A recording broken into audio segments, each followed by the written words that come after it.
அரியலூர் மாவட்டத்தில் அரசு பேருந்தில் வேட்பாளர் விளம்பரம் ஒட்டப்பட்டுள்ளது பரபரப்பை ஏற்படுத்தியுள்ளது. நாடு முழுவதும் பாராளுமன்ற தேர்தல் அறிவிக்கப்பட்டு தேர்தல் நடத்தை விதிகள் அமலில் உள்ளது. தமிழகம் முழுவதும் வரும் ஏப்ரல் 19ஆம் தேதி தேர்தல் நடைபெற உள்ளது.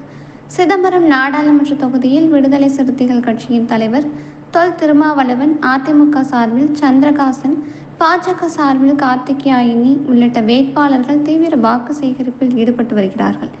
இந்நிலையில் ஜெயங்கொண்டம் பணிமனை கட்டுப்பாட்டில் இயங்கி வரும் அரசு பேருந்து ஒன்றில் விடுதலை சிறுத்தைகள் கட்சியின் சின்னமான பானை சின்னத்திற்கு வாக்கு சேகரிக்கும் சுவரொட்டி ஒன்று ஒட்டப்பட்டு உள்ளது. அது அந்த பேருந்து பயணம் செய்யும் பகுதியில் உள்ள மக்கள் அனைவரும் பார்க்கும் வகையில் அமைந்துள்ளது.